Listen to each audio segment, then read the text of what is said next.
இது எல்லாத்தையும் சொல்ல முன்ன நான் சொல்ல விரும்புகிற ஒரே ஒரு விஷயம் என்னென்னா இதுக்குள்ள அம்பிட்டடா அதை முதலாவது முக்கியமாக சனம் யோசிக்கணும், எங்களோட மக்கள் யோசிக்கணும், தேர்ஸ் நோ ஃப்ரீ லஞ்ச்.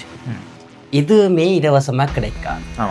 பேராசைப்படக்கூடாது, விளங்கணும் எங்களோட மக்களுக்கு. இந்த மரம் வளர்த்து அதில் இருந்து உங்களுக்கு மாதம் 10% வருமானம் வருமெண்டா அப்படி ஒரு நீங்கள் உங்களுக்கும் தெரியும், இலங்கையில் நாங்களுக்கு விவசாயம் தான் மிக முக்கியமான தொழில்.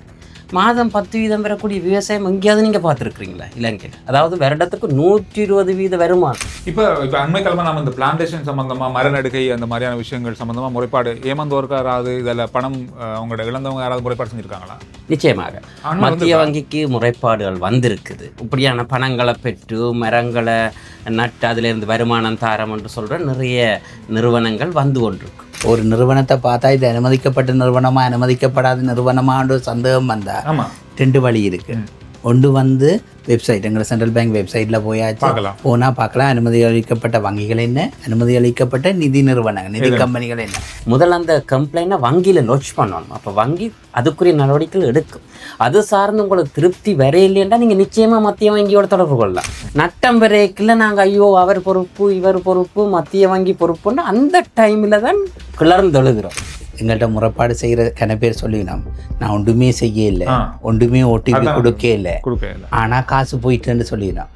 ஆனால் அங்கே அவையோட உரையாடி கொண்டு போயிக்க அவை ஏதோ ஒரு சந்தர்ப்பத்தில் இந்த பிரமிட் திட்டங்கள், இந்த பிரமிட் திட்டங்கள் இது கனகாலமாக இருக்குது.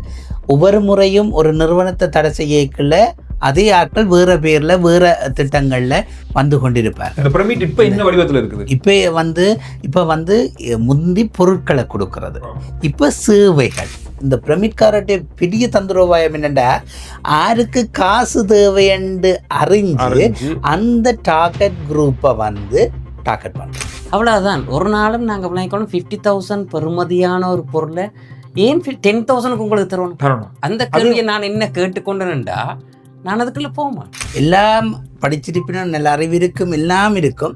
ஒரு கணத்தில் ஏமாந்து போட்டு மத்திய வங்கியை விட முதல் அணுக வேண்டிய விஷயம் வந்து அண்மையில் உள்ள போலீஸ் ஸ்டேஷன். ஆனால் நாங்கள் எங்களோட அனுபவத்தில் பார்த்ததில் கண்ணன் இடத்துல இந்த இப்படியான மோசடிகளில் அகப்பட்டு கொண்டவ அதில் ஒரு அரவாசி பேர் கூட அந்த முறைப்பாடு செய்வதற்கு இல்லை தயங்கி கொண்ட காசு போட்டு அதோட நின்று கொள்ளுவாங்க.